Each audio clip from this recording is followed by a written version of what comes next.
Selamat datang di podcast Ngobrol Inspiratif, menyajikan obrolan inspiratif dan memotivasi kita semua. Kembali lagi dengan saya Antonio Arsyad, dan pada kesempatan kali ini kita telah kedatangan narasumber yang sangat super spesial, dan beliau ini sudah dikenal di Jawa Timur, terutama oleh para mahasiswa Universitas Pembangunan Nasional Veteran Jawa Timur. Siapa lagi kalau bukan Ibu Dr. Yudiana Indriastuti, SOS MSI. Jadi beliau ini merupakan koordinator program studi pariwisata di Universitas Pembangunan Nasional Veteran Jawa Timur. Dan juga beliau ini merupakan mantan anggota Komisi Penyiaran Indonesia KPID di daerah Jawa Timur. Bu Yudiana, bagaimana kabarnya hari ini? Alhamdulillah baik Mas, sehat. Di masa pandemi ini semakin sibuk kah? Kalau dibilang sibuk ya sangat sibuk gitu ya. Dinamika selama pandemi ini justru semakin waktunya itu jadi semakin deket gitu. Kalau di kampus gitu kan, kalau banyak yang ngantri untuk bimbingan atau konsultasi itu masih bisa dijeda, tapi kalau selama pandemi kan semuanya online. Jadi kayaknya nggak ada antrian gitu terus masuk, jadi ya banyak ide. Berarti memang pandemi ini sangat berdampak sekali ya ke kegiatan sehari-hari ya, Ibu? Di kegiatan pendidikan khususnya itu sepertinya enak ya, tidak ada jarak, kita bisa pakai Zoom, pakai Google Meet atau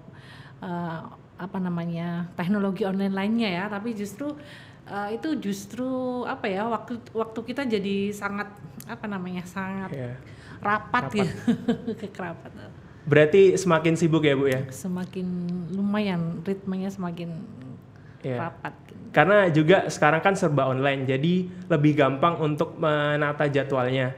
Akan tetapi di masa pandemi ini tuh juga mendorong kita nggak sih Bu untuk lebih adaptif ngelihat kesempatan yang ada. Karena semakin banyak kan sebenarnya kesempatan yang ada di masa pandemi ini Bu.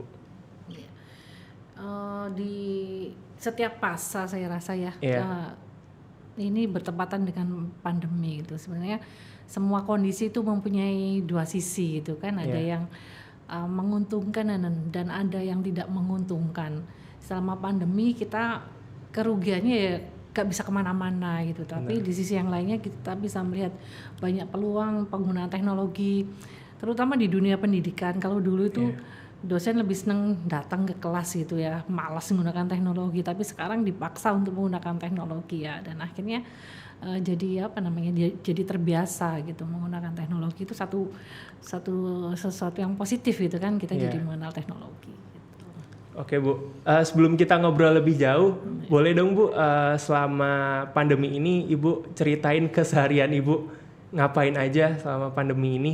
Kesehariannya ya, kalau di dunia kampus ya biasanya yang rutin itu mengajar, kemudian penelitian. Cuman yang agak yang berkaitan dengan Tridharma perguruan tinggi itu yang agak susah itu pengabdian masyarakat. Karena kan biasanya kita tatap muka ya dengan masyarakat. Jadi lebih fleksibel, lebih luas gitu. Tapi kalau kendala terbesarnya ya masyarakat itu tidak semuanya mengenal teknologi gitu kan. Banyak yang gaptek, itu susah banget gitu untuk ini.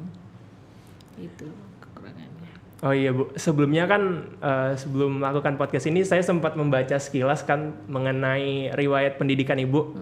Yang pertama itu saya lihat Ibu S1-nya di Universitas Pembangunan Nasional Veteran Jawa Timur, kemudian S2-nya di Universitas Indonesia, dan riwayat pendidikan yang terakhir itu S3-nya di Universitas Pajajaran.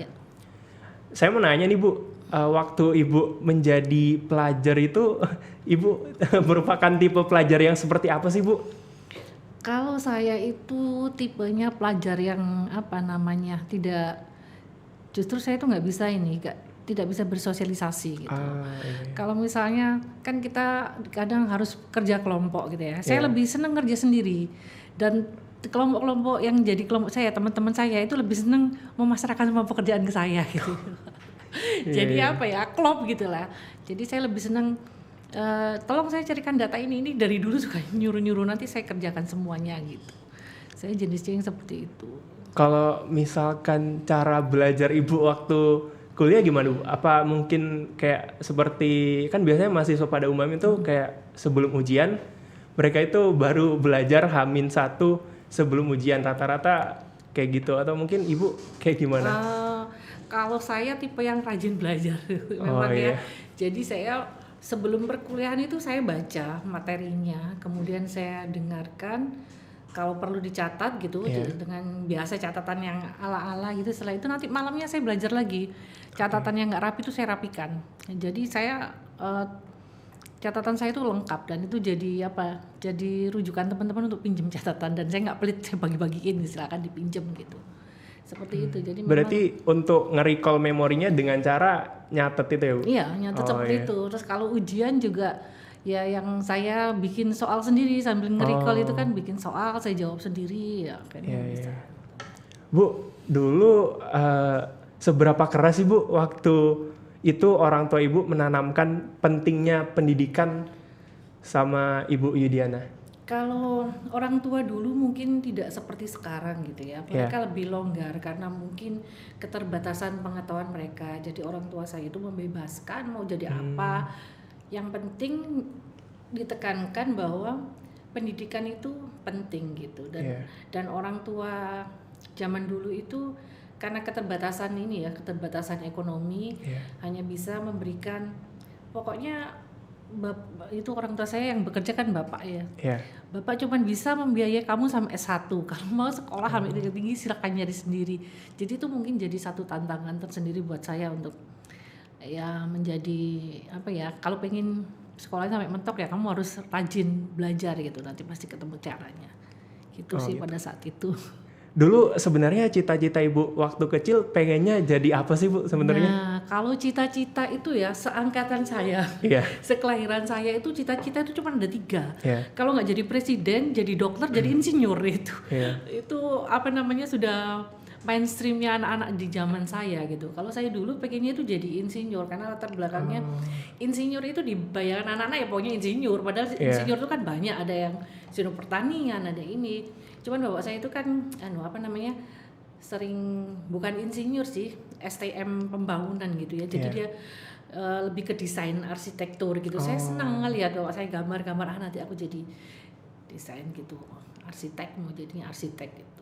Dan sekarang akhirnya memutuskan untuk menjadi dosen itu, ininya gimana Bu? Perjalanannya gimana? Perjalanannya itu kalau mau jadi apa ya namanya, arsitek itu kan dia harus tracknya itu kan harus ke A1 ya. Kalau dulu zamannya SMA itu A1, sekarang mungkin IPA IPS lagi balik ke situ. Nah, ketika saya A1 itu saya merasa saya nggak top ranking gitu. Saya berada di level tengah-tengah saja. Kemudian begitu lulus SMA, saya itu punya kelompok-kelompok belajar gitu kan. Geng saya belajar itu waktu masuk perguruan tinggi, mereka semua keterima di ITS, saya sendiri yang nggak terlempar dari kelompok. Jadi akhirnya saya memutuskan, sepertinya kalau di jalur eksak saya ini nggak hoki gitu, saya harus lompat ke jalur sosial. Nah waktu itu saya putuskan untuk memilih di UPN ya. Nah Bu, mungkin kan Ibu juga sudah tahu kan ya, sekarang banyak juga anak-anak muda itu yang pengen menjadi dosen. Tapi kadang banyak anak-anak muda itu yang mau untuk memulai usahanya kayak masih takut gitu Bu. Takut nggak diterima, takut istilahnya kayak takut gagal. Iya, takut gagal gitu Bu. Nah gimana sih menurut Ibu, gimana caranya kita bisa melawan ketakutan itu, dan kira-kira nilai apa sih Bu yang sebenarnya semua dosen itu harus punya gitu Bu? Yang perlu dipahami gitu ya untuk mahasiswa S1 misalnya, itu tanamkan bahwa kita yang akan datang 4 atau 5 tahun yang akan datang ya, ketika Anda sudah lulus itu adalah apa yang Anda kerjakan hari ini.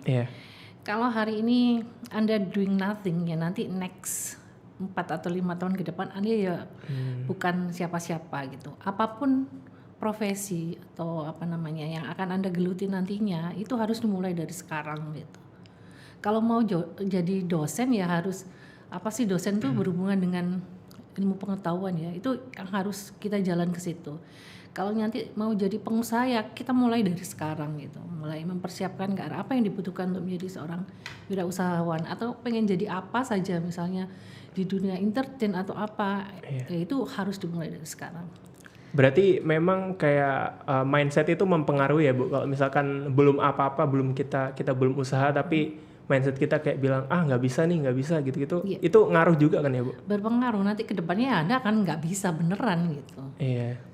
Jadi harus ditanamkan itu, apa yang kita lakukan hari ini tuh menentukan kita yang akan datang gitu. Nah, Ibu kan tadi udah cerita banyak hal ya. Nah, pasti sebelum menjadi dosen seperti sekarang ini pasti Ibu mengalami yang namanya kegagalan, baik dalam aspek apapun itu. Sebelum berhasil seperti sekarang. Nah, gimana sih Bu caranya kalau misalkan udah gagal atau jatuh, atau misalkan gini deh, nggak berjalan sesuai dengan plan atau rencana yang udah Ibu rencanain? Oke. Nggak penting ya seberapa banyak kita gagal. Mau 1000 kali gagal nggak masalah, yang penting itu seberapa banyak kita bisa bangkit dari kegagalan. Nah itu kata orang-orang bijak itu seperti itu. Tapi ya memang setiap orang pasti mengalami kegagalan, karena dengan kegagalan itu kita bisa banyak belajar. Apa sih yang membuat, kalau orang nggak pernah gagal, tidak pernah menemui rintangan, itu nggak akan bisa tough gitu kan, tidak akan bisa berhasil, karena jalannya lurus aja ya nggak dapat apa-apa juga gitu. Jadi memang atau sengaja kita harus menciptakan rintangan nih, tantangan. Misalnya kita mengupgrade, kalau misalnya hari ini saya yang jadi narasumber, nanti bagaimana Antonio ini cari narasumbernya itu misalnya orang yang lebih tinggi ini, misalnya presiden atau tokoh-tokoh internasional. Nah itu perlu diciptakan tantangan untuk berhasil gitu. Iya. Bu, kita balik lagi ngomongin anak muda nih. Menurut Ibu, yang anak muda Indonesia itu harus punya agar kita bisa terus maju dan unggul dibandingkan negara-negara lain itu apa Ibu? Kalau saya sih berdasarkan pengalaman saya itu jangan berhenti bergerak gitu. Dalam artian apapun, kalau misalnya kita punya minat atau bakat di bidang apapun tuh jangan berhenti sampai di situ. Kita harus terus upgrade, harus selalu update gitu ya, sehingga ya akhirnya apa yang kita dapatkan itu banyak hal gitu, banyak.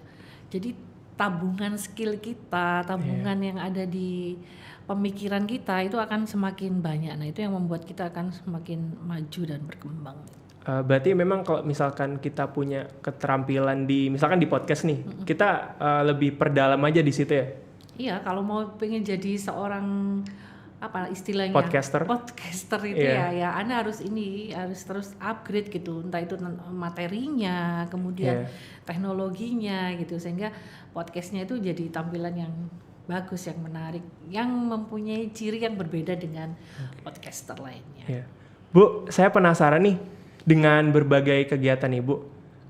Jadi gimana sih cara Ibu ngimbangin atau gimana cara ngatur waktu Ibu antara karir, keluarga, terus kayak kesehatan mental dan lain-lain gitu Bu selama pandemi ini?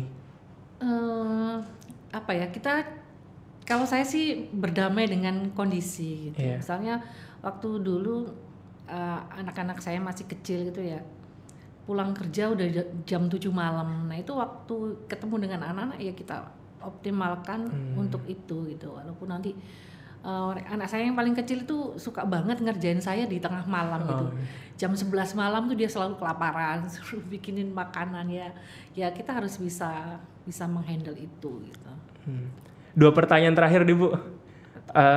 Jadi kan kita sekarang udah di penghujung tahun ya, walaupun Desembernya masih 2 bulan lagi, dan sekarang udah mau 2022. Nggak kerasa juga sih bentar lagi.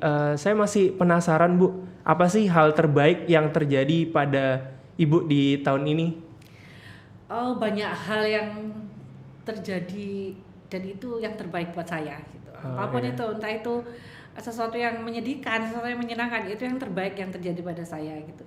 Dengan masalah musibah yang terjadi itu hikmahnya luar biasa untuk kita menemukan sesuatu yang baik di balik itu. Pertanyaan terakhir deh Bu, mungkin apa resolusi Ibu di tahun berikutnya, atau mungkin kayak pengen ngurangin jadwal Zoom atau gimana? resolusi ya, belum bikin. Atau gini, saya sih pengennya itu di tahun depan itu memperbanyak jalan-jalan. Jadi saya itu punya resolusi setiap minggu jadwal saya adalah jalan-jalan keluar kota di dalam provinsi saja, entah itu saya sih pengennya ke Ponorogo, Madiun, Batu gitu ya, itu setiap seminggu sekali.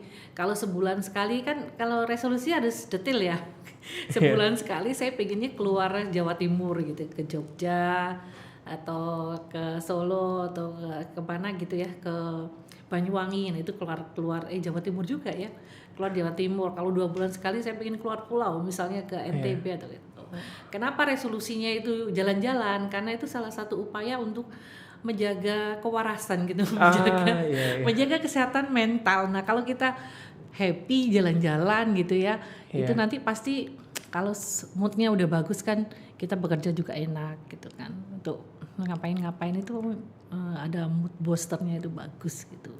Satu lagi deh Bu, satu yang terakhir, mungkin pesan-pesan Ibu buat mahasiswa-mahasiswa sekarang yang baik itu lagi ngerjain tugas atau sedang skripsian, dan terkadang tuh kayak mereka tuh sebelum nyoba kayak udah ngeluh duluan gitu loh Bu. Mungkin ada pesan-pesan dari Ibu biar agar tetap semangat gitu.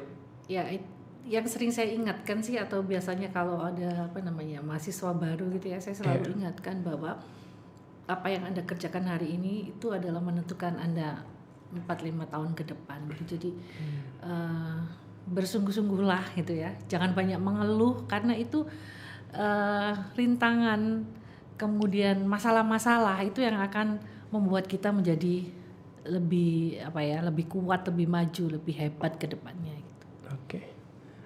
Mungkin untuk podcast pada kesempatan kali ini kita cukupkan, dan semoga resolusi Bu Yudiana segera tercapai, dan terima kasih banyak Bu Yudiana atas waktunya yang telah disempatkan. Mungkin podcast Ngobrol Inspiratif pada hari ini kita cukupkan, sampai jumpa di podcast selanjutnya.